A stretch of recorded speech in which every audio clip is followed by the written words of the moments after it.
teman-teman, kembali lagi bersama kami kelompok 4 Seminar Akuntansi Manajemen. Pada kesempatan kali ini, kami akan membahas sebuah artikel dengan judul Choice and Change of Measure in Performance Measurement Models, di mana artikel ini ditulis oleh Mary Ameliana and Frank Hasselto. Sebelumnya, kami akan memperkenalkan anggota dari kelompok kami, yaitu Saya, Rezi Rafliasa Putri. saya Anicia Azalia. Saya Fani Nadia. Apa aja sih yang bakalan kita bahas pada artikel kali ini? Yang pertama yaitu introduction, yang kedua yaitu performance measure attribute, yang ketiga research question, yang keempat yaitu research site, dan yang kelima data analysis, dan yang terakhir yaitu conclusion and discussion dari artikel ini. Pertama, mari kita lihat abstraknya. Artikel ini menggunakan kontrol manajemen, teori strategis berbasis sumber daya, berbasis sistem dan kontingensi untuk menggambarkan upaya besar perusahaan manufaktur di Amerika Serikat untuk meningkatkan profitabilitas dengan merancang dan menggunakan model pengukuran kinerja atau PMM. PMM ini mencakup berbagai ukuran kinerja yang relevan dengan saluran distribusi untuk produk, suku cadang perbaikan, dan layanan pemeliharaan. PMM dimaksudkan untuk menggambarkan pemahaman perusahaan tentang hubungan kinerja antara sumber daya yang strategis, kemampuan operasional perusahaan, dan hasil keuangan yang diinginkan oleh si perusahaan. Nah, dengan demikian, PMM mewujudkan bagian terukur dari sistem kontrol manajemen perusahaan dari saluran distribusinya. Dan yang mana studi ini membahas 4 pertanyaan. Yang pertama, apakah atribut ukuran pertimbangan penting untuk pilihan ukuran kinerja? Yang kedua, apakah pentingnya atribut berbeda sesuai dengan strategi perusahaan? Yang ketiga, apakah pentingnya atribut untuk desain dan penggunaan berbeda sesuai dengan strategi perusahaan? Dan yang terakhir, apakah perusahaan menukar beberapa atribut individu dengan yang lain? Yang mana pertanyaan-pertanyaan ini diselidiki atau diteliti dengan menggunakan analisis kualitatif dan kuantitatif dari dokumen kearsipan dan wawancara dengan manajer puncak beserta juga dengan sang distributor. Dan yang mana hasil atau temuannya adalah bahwa atribut ukuran adalah pertimbangan penting untuk pilihan dan perubahan ukuran kinerja. Atribut desain lebih penting daripada atribut penggunaan. Pentingnya atribut tampaknya tidak berbeda menurut strategi, dan beberapa atribut individual ditukar dengan atribut lainnya. Nah, selanjutnya mari kita lihat introduction dari artikel ini sendiri. Meningkatkan pengukuran kinerja pada bagian-bagian penting dari nilai rantai adalah salah satu peran utama akuntan manajemen.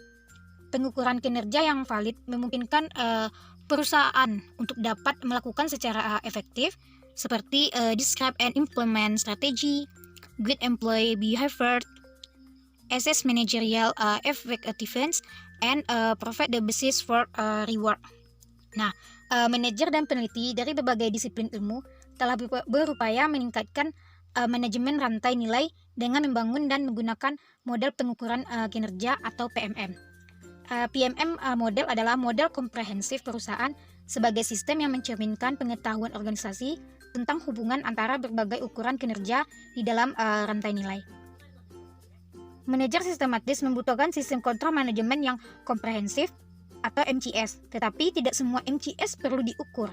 Namun, bagian yang diukur secara layak harus dipertimbangkan untuk PMM. Jika tidak, organisasi mungkin kehilangan informasi kinerja yang berharga.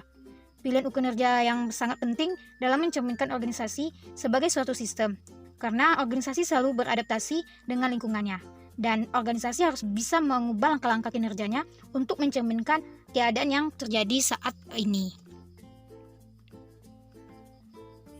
The study describes the determinant of a particular PMM and investigates the relative unexplored issue of choice and change of a functioning PMM. First, knowledge-based and system-based theories on PMM. Second, prior on PMM. Nah, mari kita lihat satu persatu. Yang pertama, knowledge-based and system-based theories on PMM, yang mana itu menjelaskan kebijakan manajemen itu berdasarkan strategic research, capability, learning, and system performance measure. Yang mana itu menawarkan panduan dan prediksi untuk pilihan ukuran kinerja. Literatur manajemen strategis terbaru telah menggambarkan konsep strategi produk perusahaan di luar penggambaran Porter tentang pengelolaan rantai nilai untuk mencapai keunggulan kompetitif. melalui kepemimpinan atau diferensiasi biaya produk. Pekerjaan Potter tentang pentingnya penentuan posisi strategis telah sangat mempengaruhi pekerjaan selanjutnya yang berupaya menjelaskan bagaimana perusahaan dapat menggunakan sumber daya mereka untuk mencapai penentuan posisi yang strategis. Yang mana Record et al. Berhipotesis bahwa keberhasilan perusahaan mengelola sumber daya dan kemampuan strategis melalui sistem manajemen holistik, yaitu menciptakan dan mempertahankan keunggulan strategis ditingkatkan oleh manajemen sistematik. Interpretasi akuntansi si peneliti atas teori manajemen saat ini adalah bahwa perusahaan menciptakan dan mempertahankan keunggulan atau posisi strategis dengan secara efisien, menciptakan, menyebarkan, dan menggunakan MCS berbasis kinerja. Selain itu, bagian terukur dari MCS sendiri harus bersifat sistematik dalam bentuk PMM. Selanjutnya, mari kita lihat prior work on PMM. Rumus DuPont ROI adalah PMM awal abadi yang memisahkan kinerja keuangan menjadi elemen yang dapat dikelola. Dan Economic Value Added adalah pendekatan yang serupa, lebih terkini, dan kompleks untuk mengidentifikasi kontribusi tambahan terhadap kekayaan pemegang saham dan unsur-unsur yang dapat dikelola dari pendapatan berskala. Karena PMM komprehensif adalah model bisnis yang menggambarkan input dan output antara dan akhir, mereka umumnya mencakup ukuran kinerja operasional, strategik, keuangan, dan non-keuangan. Yang mana model-model ini memodelkan perusahaan sebagai sistem dan menerapkan kontrol manajemen. Yang mana studi ini berbasis perusahaan deskriptif dalam kasus tertentu. Meskipun peneliti seperti ini tidak dapat digeneralisasi oleh populasi perusahaan yang menggunakan PMM, temuan peneliti ini dapat menggambarkan teori yang diterapkan untuk penyelidikan lain dan dapat memberikan dasar untuk peningkatan teori, replikasi, dan sampel uji besar. Nah, jadi studi ini membahas 4 pertanyaan peneliti, yang mana pertanyaan pertamanya adalah user attribute important consideration for performance user choice. Pertanyaan kedua, does the importance of attribute differ according to firm strategy? Pertanyaan ketiga, does the importance of attribute for design and use differ according to firm strategies? Dan yang pertanyaan terakhirnya adalah, does a company trade off some individual attribute for other? Nah, dari 4 pertanyaan tersebut, peneliti menyelidiki baik secara kualitatif dan kuantitatif dengan menggunakan itu yang pertama dokumen arsip yang menggambarkan PMM distribusi perusahaan, dan kedua itu menggunakan struktur dinamis PMM. Selanjutnya kita masuk ke poin ketiga, itu research question. Nah, di sini ada 4 pertanyaan. Yang pertama, are measure attribute important consideration for performance measure choice? Apakah atribut pertimbangan penting untuk pilihan ukuran kinerja? Nah, diskusi dalam bagian 2 memberikan dukungan luas untuk prediksi bahwa organisasi atau perusahaan memilih langkah-langkah untuk PMM mereka, untuk langkah awal dan langkah selanjutnya. Berdasarkan setidaknya 8 atribut yang dirangkum dalam penelitian ini. Pilihan awal ukuran kinerja mungkin didasarkan pada atribut yang diharapkan, karena sedikit sejarah yang menjadi dasar penilaian. Namun, perubahan dapat terjadi setelah pengalaman membuktikan persepsi benar atau salah. Oleh karena itu, penelitian ini memprediksi bahwa suatu organisasi akan menghapus tindakan PMM yang sebelumnya dipilih, yang setelah pengalaman dianggap tidak menunjukkan atribut ini, baik untuk pilihan awal atau perubahan selanjutnya. Dasar teoritis untuk kepentingan atribut tetap sama. Peneliti berharap bahwa perusahaan memilih langkah-langkah yang diharapkan untuk memiliki ke-8 atribut yang hanya menjaga mereka dengan menampilkan atribut yang praktik. Yang kedua, does the importance of attribute differ according to firm strategy? Apakah kepentingan atribut berbeda sesuai dengan strategi perusahaan? Lebih khusus lagi, penelitian berbasis kontingensi telah menunjukkan bahwa strategi perusahaan dapat mempengaruhi desain PMM. Studi-studi ini biasanya menggunakan salah satu dari beberapa taksonomi untuk menggambarkan strategi firma, termasuk kewirausahaan atau konservatif. Beberapa penelitian menemukan bahwa perusahaan-perusahaan yang mengikuti strategi yang lebih konservatif menempatkan lebih banyak penekanan pada pengendalian biaya daripada yang mengikuti strategi yang lebih berwirausaha. Pertanyaan yang ketiga, does the importance of attributes for design and use differ according to firm strategy? Apakah pentingnya atribut untuk desain dan penggunaan berbeda sesuai dengan strategi perusahaan? Nah, Meskipun kedelapan atribut yang diinginkan, sebuah perusahaan mungkin menganggap beberapa lebih relevan daripada yang lain ketika mereka merancang atau menggunakan langkah-langkah di dalam PMM. Pertanyaan ketiga yang mengeksplorasi klasifikasi subjektif dari atribut change sebagai yang terutama didorong oleh desain atau penggunaan konsensus. Dan pertanyaan yang keempat, does a company trade off some individual attribute for other? Apakah perusahaan menukar beberapa atribut individu dengan yang lain? Nah, karena dimungkinkan bahwa suatu ukuran dapat berguna dan disimpan di dalam PMM, bahkan jika itu tidak menunjukkan semua atribut, maka peneliti juga mengeksplorasi apakah suatu organisasi memperdagangkan suatu atribut dengan atribut lainnya. Next, kita lihat kembali ke pertanyaan ketiga. Nah, pada tabel inilah yang saya sebutkan 8 pertanyaan tadi, yang mana itu atribut pertama itu diverse and complementary, yang kedua itu objective and accurate, ketiga informatif, benefit exit cost, causally related, strategic communicate device, incentive for improvement, and improved decision making. Nah, di sini mungkin rekan-rekan bisa lihat itu pemilihan dari strategi entrepreneurial frame dan conservative frame. Nah, di sini ada yang memilih untuk strategi entrepreneurial frame dan juga conservative frame. Nah, itulah beberapa research question yang dilakukan oleh si peneliti pada artikel ini.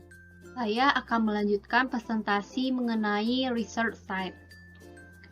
Pada artikel dikatakan bahwa penelitian ini dilakukan dalam satu perusahaan yang tujuannya adalah untuk mendapatkan manfaat investigasi secara cermat terhadap 3 hal. Yang pertama, yaitu PMM yang dikembangkan oleh perusahaan tidak dipaksakan oleh para peneliti atau konsultan eksternal. Yang kedua, ukuran kinerja yang relevan dengan perusahaan. Yang ketiga, akses ke berbagai tingkatan manajer, yang mana untuk memperkaya pemahaman mengenai asal-usul dan penggunaan dari PMM. Akses dari penelitian ini yaitu dilihat dari arsip data, dokumen perusahaan, dan juga karyawan di berbagai tingkatan. Perusahaan yang menjadi sampel di sini adalah perusahaan yang termasuk dalam pemerikatan US Fortune 500 yang mana bergerak di bidang equipment manufacturer atau perakitan peralatan. Di mana perusahaan ini melakukan penjualan produk mereka ke distributor yang terikat dalam kontrak. Di mana kontrak OEM atau Original Equipment Manufacturer ini adalah di mana si perusahaan merakit peralatan utama mereka dan menjual kepada distributor yang terikat kontrak, dan juga mereka menjual spare part dan layanan pemeliharaan. Sistem distribusi dalam perusahaan ini yaitu kontrak utama dengan pelanggan retail, di mana distributor dalam perusahaan ditentukan berdasarkan area geografis, karena distributor tidak boleh saling bersaing pada daerah yang sama. Untuk itu, kita dapat melihat bagaimana strategi dari perusahaan ini yang terlihat pada arsip dokumen yang ada, di mana perusahaan ini memiliki 5 inisiatif strategis. Yang pertama, ia ingin menunjukkan bagaimana keunggulan komparatif di masing-masing pasar di seluruh dunia yang diukur dari dalam kinerja produk, nilai ekonomi bagi pelanggan, dan semua aspek dukungan pelanggan. Yang kedua, yaitu ingin mencapai pengembalian rata-rata atas ekuitas. Yang ketiga, yaitu ingin memberikan pengembalian modal, return yang maksimal kepada para pemegang saham. Dan yang keempat, yaitu ingin membantu meningkatkan komunitas di tempat di mana mereka beroperasi. Dan yang terakhir, ingin menarik dan melatih serta memanfaatkan orang-orang di semua tingkatan untuk mencapai tujuan mereka. Sehingga dapat dikatakan strategi perusahaan ini mengarah ke konservatif dibandingkan entrepreneurial, di mana hal ini juga didukung di mana perusahaan mendapatkan keunggulan kompetitif mereka karena mereka secara agresif membatasi pesaing untuk memasuki pasar produk primer mereka. Namun, secara historis terlihat bahwa perusahaan telah mengelola distributor secara ketat dari atas sampai bawah. Terjadilah pergeseran di dalam pasar, yang mana pesaing baik itu domestik dan internasional dari perusahaan ini, mereka sudah memiliki produk yang serupa dengan perusahaan, sehingga penilaian kinerja distributor tidak didasarkan pada produk, namun lebih ke mengarah bagaimana hubungan mereka dengan pelanggan. Hal inilah yang mendasari dari perusahaan untuk merevisi pengukuran kinerja dari distributor mereka, sehingga mereka masih tetap mencapai tujuan yang telah ditetapkan. Langkah utama dalam manajemen perusahaan dalam sistem distribusinya adalah mengembangkan PMM yang berorientasi strategis untuk 31 distributor Amerika Utara yang mengkomunikasikan fokus kepada pelanggan baru, memandu distributor, dan menyediakan basis tambahan untuk evaluasi. Yang mana model kinerja distributor perusahaan tersebut mirip dengan balance scorecard, namun mereka menamakannya distributor performance measurement atau DPM, di mana DPM ini memiliki tujuan yang pertama yaitu memberikan sorotan area dalam distributor yang perlu ditingkatkan untuk hubungan pelanggan. Yang kedua, memberikan serangkaian kriteria objektif konsisten dengan inisiatif strategi perusahaan untuk memandu dan mengukur kinerja distributor total. Dan yang ketiga, menggunakan titik awal atau starting point untuk perpanjangan kontrak distributor 3 tahun. Dan yang terakhir yaitu untuk membandingkan dan memberikan peringkat pada distributor berdasarkan kinerja mereka. Pengembangan dari DPM ini yaitu berasal dalam internal perusahaan tanpa bantuan konsultan eksternal, karena seperti kebiasaan dari perusahaan ini, mereka menggunakan pendekatan top-down untuk distributor mereka. Untuk pemahaman lebih lanjut, peneliti mencoba melakukan interview mengenai DPM yang dikembangkan dalam perusahaan ini, di mana interview dilakukan kepada 9 pemilik distributor dan 7 desainer dan administrator DPM itu sendiri, di mana peneliti memberikan pertanyaan secara terbuka sebanyak 9 pertanyaan, di mana si responden diberikan kebebasan untuk memberikan jawaban mereka mengenai faktor-faktor yang diprediksi untuk menentukan pilihan atau perubahan dalam ukuran atau bobot dalam langkah-langkah DPM tersebut. Hasil interview yang dilakukan dalam bentuk data kualitatif tersebut diolah menggunakan aplikasi yang namanya Atlas D, di mana penjelasan ini akan disampaikan lebih lanjut pada analisis data. Selanjutnya kita masuk ke dalam bagian data analisis. Nah, pada bagian data analisis ini terbagi menjadi 2 subsektor, yaitu pertama, bagian ini menjelaskan bukti mengenai pilihan awal ukuran kinerja. Lalu, bagian ini menggunakan analisis kualitatif dan kuantitatif untuk mengevaluasi bukti wawancara yang terkait dengan 8 atribut mengenai perubahan ukuran kinerja yang sudah dijelaskan pada bagian sebelumnya. Nah, pada penelitian ini diambil cakupan selama 4 tahun, yaitu dari tahun 1998 sampai tahun 2001, di mana pengukuran mengalami perubahan baik dalam segi pengukuran maupun bobot. Nah, perubahan yang paling jelas dalam DPM yang direvisi adalah yaitu pengurangan jumlah ukuran yang dimasukkan. DPM pertama berisi 29 pengukuran, sementara yang terbaru hanya memiliki 14 ukuran penilaian. Nah, yang kedua, 3 aspek dari people measure, yaitu performance review, industry involvement, and training, dikeluarkan dari DPM. Dari 15 pengukuran yang dikeluarkan dari DPM awal, 14 dieliminasi pada akhir 1999.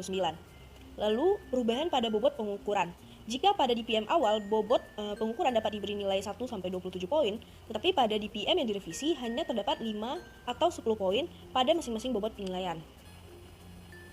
Nah, pada data analisis ini, kita akan membahas setidaknya 5 poin. Yang pertama yaitu initial choice of performance measures, lalu kita akan bahas analysis of research question 1, lalu quantitative analysis of research question 2, quantitative analysis of research question 3, dan yang terakhir quantitative analysis of research question 4.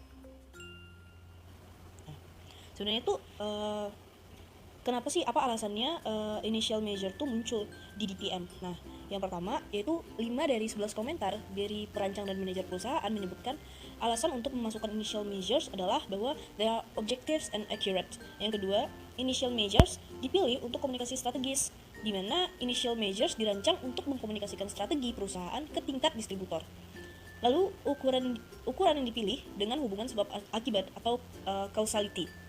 Nah, secara desain, ukuran DPM awal secara intuitif atau otomatis terkait satu sama lain, yang mana hal ini menurut seorang perancang DPM merupakan tindakan yang baik. Nah, the coded interview atau wawancara berkode menunjukkan objektivitas dan akurasi perangkat komunikasi strategis dan hubungan sebab akibat sebagai dasar utama untuk initial choice of DPM measures. Nah, tradisi konservatif perusahaan dapat dilihat dalam penekanannya pada objektivitas dan akurasi dalam ukuran kinerja. Namun, perubahan dalam pendekatan untuk mengukur kinerja distributor muncul sebagai penekanan juga ditempatkan pada atribut komunikasi strategis dan hubungan sebab akibat. Lanjut kita masuk ke dalam analysis of research question 1. Our measures attribute important consideration for performance measure choice. Nah, analisis dari research question 1 ini terbagi menjadi dua, yaitu analisis kualitatif dan analisis kuantitatif.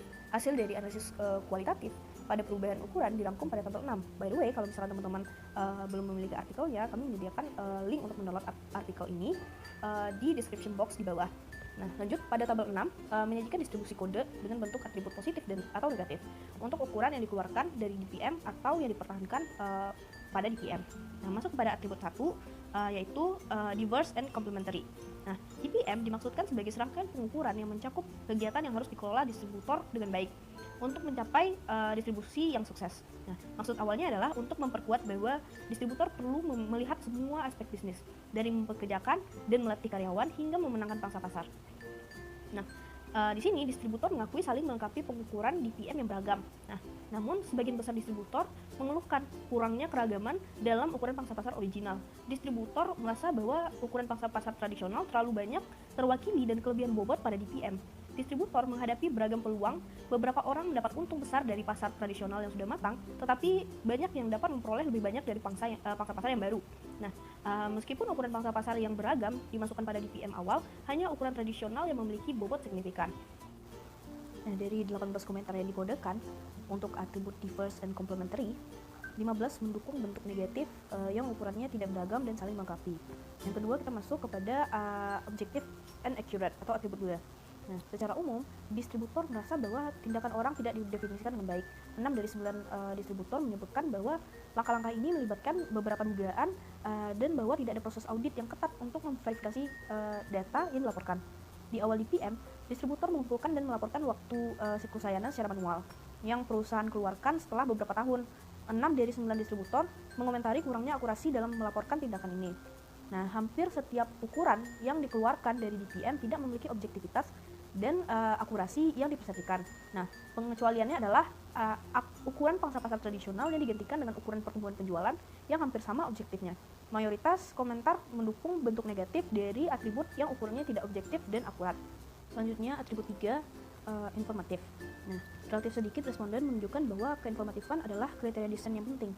Perusahaan menggunakan DPM untuk membandingkan dan memberi peringkat distribusi serta sebagai stimulus untuk komunikasi rekan. Setiap distributor menerima laporannya sendiri dan peringkat numerik relatifnya, misalnya peringkat ke-7 dari 31. Nah, untuk mempromosikan pertukaran informasi dan persaingan, nama-nama distributor yang mencapai peringkat teratas diposting di intranet perusahaan untuk dapat dilihat oleh semua distributor. Nah, bukti kualitatif ada untuk mendukung pentingnya keinformatifan DPM, tetapi tidak harus pada tingkat ukuran individu. Artinya, perusahaan tampaknya menggunakan skor DPM keseluruhan untuk memerintahkan kinerja distributor lebih dari skor pada ukuran-ukuran individu. Oleh karena itu, atribut ini tidak dapat dianalisis pada tingkat ukuran individu dan akan ditahan dari analisis kuantitatif yang mengikuti. Lalu pada atribut 4 yaitu cost versus benefit, perusahaan menganggap sejumlah ukuran DPM sebagai menyesatkan atau tidak dapat diandalkan, dan juga menganggap biaya penyelesaian perselisihan tentang pengukuran subjektif lebih besar daripada manfaat yang diperoleh. 17 komentar menyatakan bahwa biaya untuk menyusun atau waktu yang dihabiskan untuk menyelesaikan perselisihan melebihi manfaat yang diterima dari mengumpulkan ukuran. Nah, evolusi kinerja dan ukuran waktu siklus layanan khususnya dipandang terlalu banyak memakan sumber daya. Ada kesepakatan di antara yang diwawancarai bahwa biaya beberapa pengukuran melebihi manfaat mereka, memberikan dukungan untuk dalam bentuk negatif pada atribut ini. Lalu yang kelima, causally related. Nah, sifat sebab akibat dari DPM dimaksudkan oleh para desainer dan umumnya dirasakan oleh para distributor. Ukuran-ukuran DPM dikelompokkan dan ditampilkan secara hati-hati untuk memandu keputusan dan mengakui kepercayaan perusahaan tentang hubungan antara ukuran-ukuran dalam kelompok.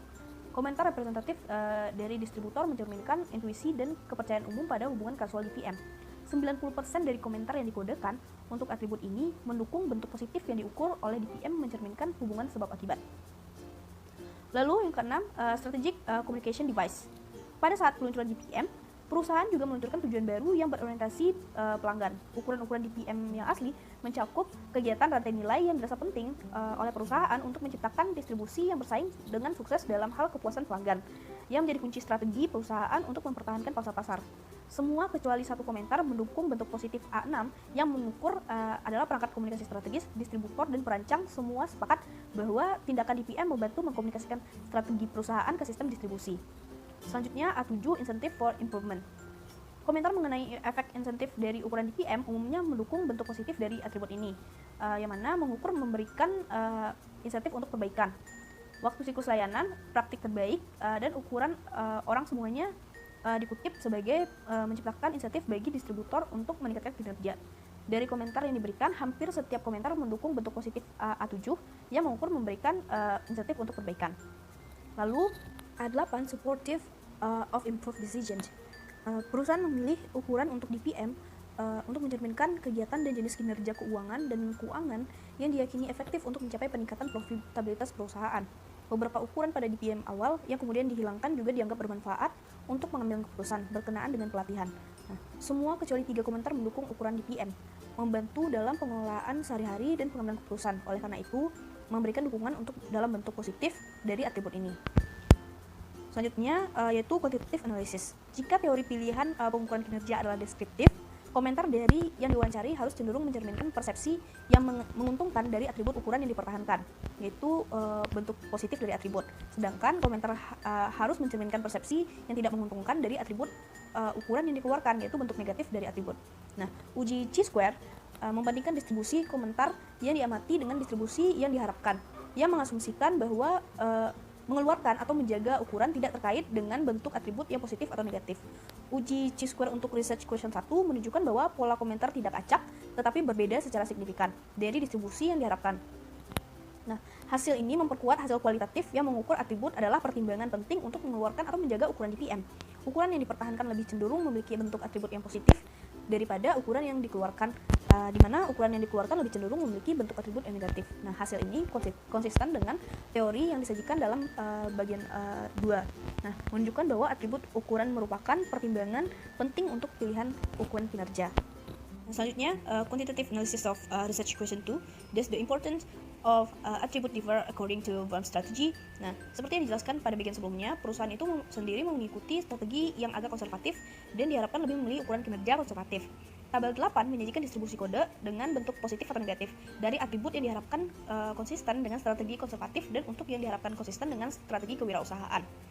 Nah, uji chi-square dari atribut strategi konservatif dan kewirausahaan menunjukkan bahwa pola tersebut tidak acak dan ada perbedaan yang signifikan antara distribusi yang diamati dan yang diharapkan.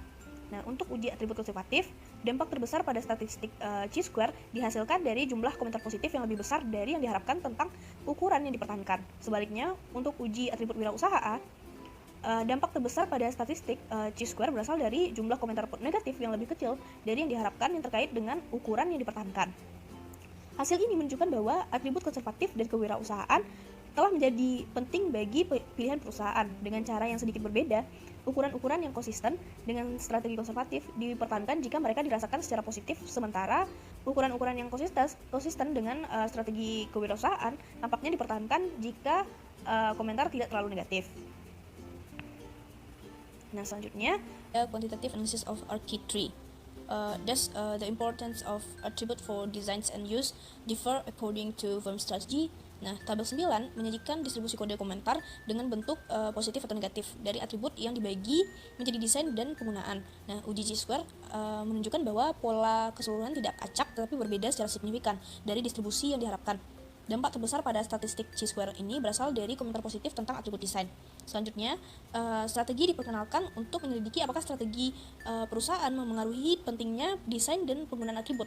Karena atribut yang terkait dengan strategi yang lebih konservatif adalah atribut desain eksklusif. Uji chi-square dijalankan semata-mata untuk atribut desain. Dengan demikian, tes ini identik dengan yang dilaporkan pada tabel 8, yaitu perusahaan tampaknya telah mempertimbangkan atribut desain positif dengan diidentifikasi dengan strategi yang lebih konservatif ketika memutuskan untuk mempertahankan ukuran kinerja. Nah, uji chi-square terakhir menunjukkan bahwa perusahaan juga menganggap atribut desain yang terkait dengan strategi kewirausahaan menjadi pertimbangan yang penting. Dengan demikian, atribut desain untuk ukuran tampaknya mendominasi atribut penggunaan terlepas dari orientasi strategis tindakan atau ukuran.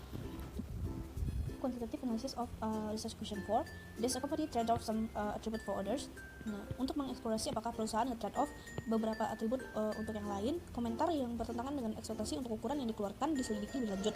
Pada tabel 10, kolom angka pertama pada tabel 10 mereproduksi frekuensi komentar yang ditujukan pada tabel 6 untuk atribut penggunaan wirausaha. Nah, perusahaan mengeluarkan ukuran yang sangat dirasakan sebagai perangkat komunikasi strategis dan mendukung keputusan yang lebih baik. Untuk menentukan apakah perusahaan nge-trade-off atribut yang tampaknya bermanfaat ini, peneliti menyelidiki komentar yang merujuk pada atribut lain dalam bagian teks yang sama. Query basis data kualitatif menggunakan atlas T yang mengidentifikasi asosiasi antara bagian teks yang dikodekan. 13 kolom dari tabel 10 berlabel A1 hingga A8 menyajikan beberapa kali komentar yang menguntungkan pada kolom pertama dikaitkan dengan komentar negatif untuk masing-masing atribut lainnya. Misal, orang yang diwawancarai mengatakan bahwa ukuran kinerja yang terkait dengan people antara lain membantu distributor membuat keputusan yang lebih baik. Namun, people measure dikeluarkan dari DPM. Nah, Atlas T menemukan komentar yang muncul bersama yang menyatakan bahwa ukuran yang dikeluarkan yang seharusnya mendukung keputusan yang lebih baik, tidak objektif dan akurat. Ini menunjukkan bahwa atribut DPM untuk pengambilan keputusan yang ditingkatkan lebih rendah dari atribut objektivitas dan akurasi. Lebih banyak komentar bersama, yaitu sekitar 27,9%, menyatakan bahwa ukuran yang dikeluarkan tidak menguntungkan biaya. Hampir tidak ada jenis komentar negatif yang muncul bersamaan. Ketika perusahaan secara tak terduga mengeluarkan ukuran-ukuran tersebut, secara konsisten membuat pilihan konsisten dengan proposisi bahwa atribut objektif dan akurasi atau A2 dan manfaat versus biaya atau A4 lebih penting daripada atribut komunikasi strategis atau A6 dan dukungan. Merupakan bagian akhir dari diskusi kita, yaitu mengenai conclusion and discussion, di mana pada artikel ini dikatakan bahwa perusahaan yang menjadi studinya adalah satu perusahaan besar yang berupaya untuk memodelkan pendorong kinerja distribusinya, yang dimana hal ini bisa melengkapi penelitian terbaru dan menawarkan generalisasi analitik untuk teori yang muncul dari pengukuran kinerja dan kontrol manajemen. Kontribusi dari penelitian ini yaitu adanya generalisasi analitik tentang pengukuran kinerja dengan memeriksa pilihan dan revisi pengukuran kinerja secara terbalik dalam pengaturan langsung.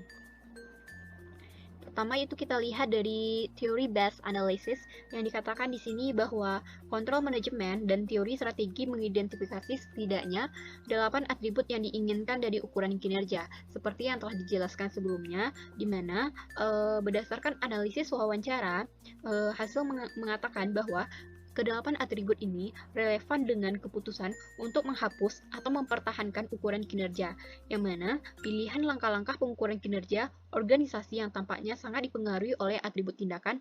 Hal ini konsisten dengan teori yang ada. Analisis lebih lanjut juga dilakukan untuk menilai dua hasil yang terkait dengan atribut kepentingan relatif untuk mempertahankan atau menjatuhkan ukuran kinerja. Si peneliti juga mencoba mengidentifikasi kemungkinan alasan adanya kontraksi atau masalah ringan di dalam strategi perusahaan. Yang pertama yaitu menyelidiki kesesuaian strategi pada tingkat PMM, bukan pada tingkat ukuran individu. Yang kedua, klasifikasi strategi perusahaan tidak cocok dengan konservatif atau kewirausahaan. Dan yang ketiga yaitu sulitnya mengkategorikan strategi perusahaan.